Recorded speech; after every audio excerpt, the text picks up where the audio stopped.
Okay, advocate N Lalkumar, ഒരു പടക്കുതിരയായിട്ട് K Sudhakaran മുന്നിൽ നിൽക്കുകയും സണ്ണി ജോസഫ് MLA എന്ന വളരെ മെച്യൂർഡായ പക്വതയുള്ള എല്ലാ ഗ്രൂപ്പ് സമവാക്യങ്ങൾക്കും അതീതമായി പ്രവർത്തിക്കാൻ ശേഷിയുള്ള ഒരു KPCC അധ്യക്ഷൻ പിന്നിൽ നിൽക്കുകയും സൗമ്യമുഖമായി നിൽക്കുകയും ചെയ്ത് കേരളത്തെ 2026 UDF തീരത്തെ കടുപ്പിക്കാനാണോ ഇന്നിപ്പോൾ പരസ്യ പ്രതികരണങ്ങളിലാണെങ്കിലും ഇത്രയും മാത്രം പറഞ്ഞൊതുക്കിയിരിക്കുന്നത്? അഡ്വക്കേറ്റ് എൻ ലാൽകുമാർ, താങ്കൾക്ക് എന്താണ് തോന്നുന്നത്?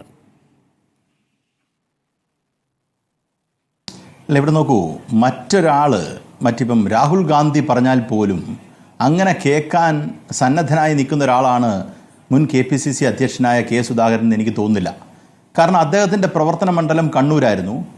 അങ്ങനെ അദ്ദേഹം പലതും പിടിച്ചു മേടിച്ചതാണ്. നോക്കൂ, നമ്മളിപ്പോൾ KPCC പ്രസിഡന്റുമാരുടെ ചരിത്രം എടുത്താൽ KPCC പ്രസിഡന്റ് ഇപ്പോൾ മുല്ലപ്പള്ളി രാമചന്ദ്രനെ AICC KPCC പ്രസിഡന്റ് ആക്കുന്നു, അല്ലെങ്കിൽ K മുരളീധരനെ ആക്കുന്നു.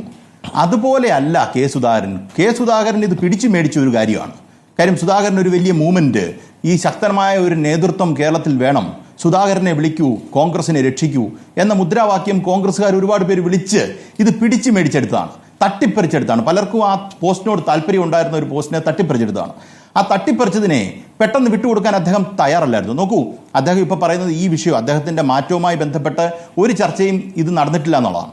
സത്യത്തിൽ ഞാൻ വാർത്തകളിൽ നിന്ന് മനസ്സിലാക്കിയത്, ഇപ്പോൾ റിപ്പോർട്ടർ ചാനൽ ഉൾപ്പെടെയുള്ള ചാനലുകളിൽ നിന്ന് ഞാൻ മനസ്സിലാക്കിയത്, പല തലത്തിലുള്ള ചർച്ചകൾ കേന്ദ്രത്തിൽ നടന്നിരുന്നു, അല്ലെങ്കിൽ AICCയുമായി നടന്നിരുന്നു.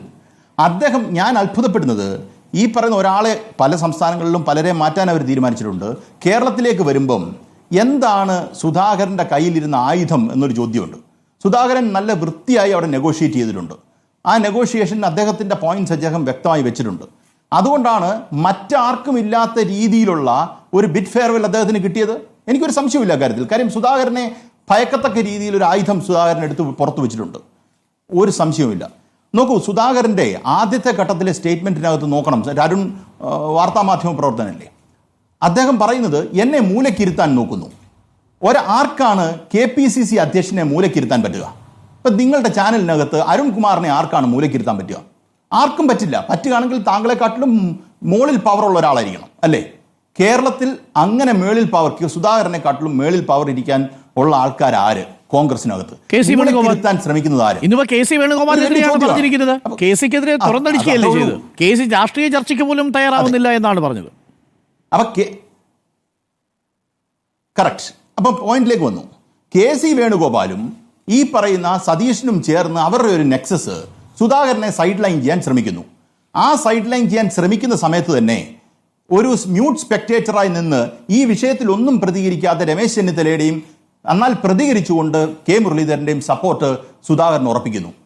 എന്നിട്ട് സുധാകരൻ എല്ലാവരെയും പോയി കാണുന്നു. സത്യത്തിൽ സംഭവിച്ചത് KC വേണുഗോപാലും ഈ പറയുന്ന VD സതീശനും കൂടെ ചേർന്ന ഒരു പഴയ എ ഗ്രൂപ്പ് എന്ന് തന്നെ വിളിക്കാൻ പറ്റില്ല, ഒരു കൂട്ടം ആൾക്കാർ ഒരു തീരുമാനമെടുത്ത് മുന്നോട്ട് പോകാൻ ശ്രമിക്കുന്നു. ഇത് ഇവരുടെ കയ്യിലേക്ക് മൊത്തം സ്ഥാനങ്ങൾ, പ്രതിപക്ഷ നേതൃസ്ഥാനവും അല്ലെങ്കിൽ KPCC സ്ഥാനവും ഒക്കെ ഇവരിലേക്ക് ചെന്നാൽ ഒരു അപകടമുണ്ട്.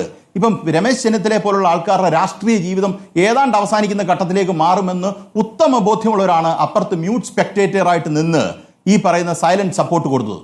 ഇത് രാഷ്ട്രീയ കേരളത്തിന് വളരെ വ്യക്തമായി മനസ്സിലാകുന്ന കാര്യമാണ്. ഇവർ ഈ കോംപ്ലിക്കേറ്റ് ചെയ്ത് അങ്ങനാണ് ഇങ്ങനാണെന്നൊക്കെ പറയുന്നത് മാത്രമേ ഉള്ളൂ. ഇപ്പം മൂലക്കിരുത്താൻ രാഹുൽ ഗാന്ധിയുമായിട്ട് ഏറ്റവും പ്രോക്സിമിറ്റി ഉള്ള, ഏറ്റവും കൺവിൻസിംഗ് ആയിട്ടുള്ള ലീഡർ കേരളത്തിൽ നിന്ന് ഈ പറയുന്ന KC വേണുഗോപാലാണ്. KC വേണുഗോപാലും VD സതീശനോട് ചേർന്ന് ഇടപെട്ടു എന്നുള്ളത് പകൽ പോലെ വെളിച്ചമായിട്ടുള്ള കാര്യമാണ്. ഈ വിഷയവുമായി ബന്ധപ്പെട്ട് അദ്ദേഹത്തിനെ മാറ്റുന്നതുമായി ബന്ധപ്പെട്ട് കേരളത്തിൽ പ്രതികരിക്കാൻ മെയിൻ നേതാക്കന്മാരിൽ ഒരാൾ VD സതീശനാണ്. അതുപോലെ തന്നെ രമേശ് ചെന്നിത്തലയും. നമ്മൾ നോക്കിയാൽ മനസ്സിലാവും. ഇദ്ദേഹത്തിന്റെ മാറ്റം ഉറപ്പിച്ചു കഴിഞ്ഞു കഴിഞ്ഞാൽ പിന്നെ ഇദ്ദേഹം സിംഹമായിരുന്നു, അദ്ദേഹം വലിയ കാര്യങ്ങൾ ചെയ്തിട്ടുണ്ടെന്നൊക്കെ പറയുന്നു. നോക്കൂ, സുധാകരനെ പോലെ പ്രവർത്തന പാരമ്പര്യമുള്ള, സുധാകരനെ പോലെ കോൺഗ്രസിന് പ്രവർത്തിച്ചിട്ടുള്ള ഒരു മറ്റാരും ഇല്ലെങ്കിൽ സുധാകരനെ എന്തിനു മാറ്റണം? നോക്കൂ, സുധാകരൻ ആ കസേരയിൽ ഇരിക്കുന്നതുകൊണ്ട് എനിക്ക് പ്രത്യേകിച്ച് ബെനിഫിറ്റ് ഒന്നുമില്ല. ഞാൻ ഇപ്പുറത്ത് നിൽക്കുന്ന ഒരാളാണ്. അപ്പുറത്തെ കസേരയിൽ ആരിരുന്നാലും നമ്മളെ സംബന്ധിച്ചിടത്തോളം ബാധിക്കുന്ന ഒരു വിഷയമല്ല. പക്ഷേ കോൺഗ്രസിന് നമ്മൾ ഇതെല്ലാം മാറി നിന്ന്, ഒരു അങ്കുലം മാറി നിന്ന് നോക്കുന്ന ഒരാളെ സംബന്ധിച്ചിടത്തോളം കോൺഗ്രസിനകത്ത് നടക്കുന്ന ഈ തൊഴുത്തുകുത്തുകൾ അത് നടന്നുകൊണ്ടേയിരിക്കുന്നു. അല്ലെങ്കിൽ ഒരാളുടെ കേന്ദ്രത്തിലേക്ക് മൊത്തം ചെല്ലാൻ ശ്രമിക്കുമ്പം അതിനകത്തൊരു പ്രശ്നമാണ്. നോക്കൂ, ഹസനെ പോലും വളരെ കറിവേപ്പില പോലെ എടുത്ത് ദൂരെ കളഞ്ഞു. അല്ലേ? ഹസനെ പോലും കറിവേപ്പിലെ പോലും എടുത്ത് ദൂരെ കളഞ്ഞു. എന്നിട്ട് ഇപ്പൊ സുധാകരന് ഒരു പ്രശ്നമില്ലായിരുന്നു എന്നൊക്കെയാണ്. ഒരു കാര്യം കൂടെ പറഞ്ഞ് ഞാൻ അവസാനിപ്പിക്കാം. നോക്കൂ, അത് എനിക്ക് വളരെ പേർട്ടിനന്റ് ആയിട്ടുള്ള പോയിന്റ് ആയിട്ടാണ് തോന്നുന്നത്. സുധാകരന്റെ മീഡിയ വണ്ണാണോ റിപ്പോർട്ടറിനാണോ ഏതോ ഒരു ചാനലിൽ കൊടുത്ത പേഴ്സണൽ ഇന്റർവ്യൂവിനകത്ത് അദ്ദേഹം പറയുന്നുണ്ട് അദ്ദേഹത്തെ മാറ്റിയ കാരണത്തിൽ അദ്ദേഹത്തിന് പ്രശ്നം ഉണ്ടായിരുന്നു. അതെ, നോക്കൂ, അദ്ദേഹത്തെ മാറ്റിയ കാരണം എന്താ? കേരളത്തിൽ പ്രബലന്റ് ആയിട്ട് നിന്ന കാരണം എന്താ? കാരണം കത്തോലിക്ക സഭയുടെ കാരണമോ? കത്തോലിക്ക സഭ ഈ പറയുന്ന ഒരാളെ KPCC പ്രസിഡന്റായി വേണം എന്ന് പറയുന്ന ഒരു സാഹചര്യം ഉണ്ടാകുന്നു. നോക്കൂ അരുണേ, ഒരു മണ്ഡലത്തിൽ എടുത്തു കഴിഞ്ഞാൽ നമ്മൾ കാസ്റ്റ് ഡൈനാമിക്സ്, റിലീജിയസ് ഡൈനാമിക്സ് ഒന്നും നോക്കാത്തവരല്ല ഈ കേരളത്തിലെ രാഷ്ട്രീയക്കാരെന്ന് ഞാൻ വിശ്വസിക്കുന്നില്ല. എല്ലാ പാർട്ടികളും അതൊക്കെ നോക്കുന്നുണ്ട്. പക്ഷേ ഒരു അധ്യക്ഷനെ തിരഞ്ഞെടുക്കുമ്പോൾ എൻ്റെ ഈ പറയുന്ന രാഷ്ട്രീയം വീക്ഷിച്ചുള്ള ചരിത്രത്തിൽ ഈ പറയുന്ന ഒരു KPCC അധ്യക്ഷനെ ഞങ്ങൾക്ക് വേണം, ഒരു MLA സ്ഥാനം വേണം, അല്ലെ ഒരു മന്ത്രി സ്ഥാനം വേണം എന്നൊക്കെ പറയുന്ന, അല്ല 5ാം മന്ത്രി ഞങ്ങൾക്ക് വേണമെന്ന് പറഞ്ഞ് കേട്ടിട്ടുണ്ട്. NSS രമേശ് ചെന്നിത്തല മന്ത്രിസ്ഥാനത്തിലേക്ക് കൊണ്ടുവരണമെന്ന് പറയുന്നത് കേട്ടിട്ടുണ്ട്. പക്ഷേ KPCC അധ്യക്ഷനെ ഞങ്ങൾക്ക് വേണം എന്ന് പറയുന്ന ഒരു സാഹചര്യത്തിലേക്ക് കത്തോലിക്ക സഭ വന്നു.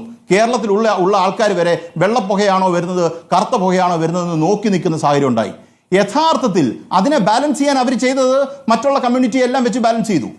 ഈ പറഞ്ഞ ബെന്നി ബെഹനാൻ ആദ്യത്തെ ചോയ്സിലുണ്ടായിരുന്നു. പക്ഷെ ബെന്നി ബെഹനാൻ ഓർത്തഡോക്സ് സഭക്കാരനായതുകൊണ്ട് അദ്ദേഹത്തിന് പിന്നീട് ഒഴിവാക്കി. കത്തോലിക്ക സഭയുടെ താല്പര്യം പൂർണ്ണമായി സംരക്ഷിക്കണമെന്നുള്ള ഇതുകൊണ്ട് യാക്കോബായ ഓർത്തഡോക്സ് യാക്കോബായ അത് പഴയ സഹോദരങ്ങളാണ്, ഞാൻ അങ്ങനെ വെച്ച് പറഞ്ഞാണ്. അപ്പൊ യാക്കോബായ സഭ ആയതുകൊണ്ടാണ് ഈ സാധനം വന്നത്. അപ്പൊ ഒഴിവാക്കിയതിന് ബെന്നി ബെഹനാനെ എക്സ്ക്ലൂഡ് ചെയ്തതിനും കാരണമുണ്ട്.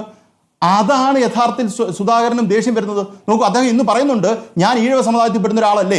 അപ്പോൾ ഞാൻ ആദ്യത്തെ ഒരു ചർച്ചയ്ക്കകത്ത് ഇതൊരു അപകടകരമായ അന്തരീക്ഷം ഉണ്ടാക്കുമെന്ന് ഞാൻ സൂചിപ്പിച്ചിരുന്നു. കാര്യം മറ്റ് തെരഞ്ഞെടുപ്പുകളിൽ ഇന്ന ആളെ നിർത്തുന്നത് പോലെയല്ല, ഒരു സംസ്ഥാന അധ്യക്ഷനെ ഞങ്ങൾക്ക് വേണമെന്ന് പറയുമ്പോൾ മറ്റ് കമ്മ്യൂണിറ്റിക്ക് കൊടുക്കുന്ന മെസ്സേജ് അതൊരു ഡേഞ്ചറസ് മെസ്സേജാണെന്ന് പറഞ്ഞപ്പോൾ എല്ലാവരും എന്നെ കീറി കൊല്ലാമെന്നു. പക്ഷെ പിന്നെ കേരളത്തിൽ നടന്ന ചർച്ച അതുമായി ബന്ധപ്പെട്ടാണ്. ഇന്ന് സുധാകരൻ തന്നെ പറയുന്നുണ്ട് ഈഴവ സമുദായത്തിൽപ്പെട്ട ഒരാളല്ലേ ഞാൻ. അപ്പൊ സമുദായത്തിന്റെ സമവാക്യങ്ങൾ വന്നുകൊണ്ടേയിരിക്കുന്നു. അത് ഈ കേരളത്തിന്റെ രാഷ്ട്രീയ ചരിത്രത്തിൽ കോൺഗ്രസ് ഒരു തീക്കൂനയിലേക്ക് ഈ സാധനത്തിനെ വിട്ടു എന്നുള്ളത് ഞാൻ മടങ്ങി വരാം.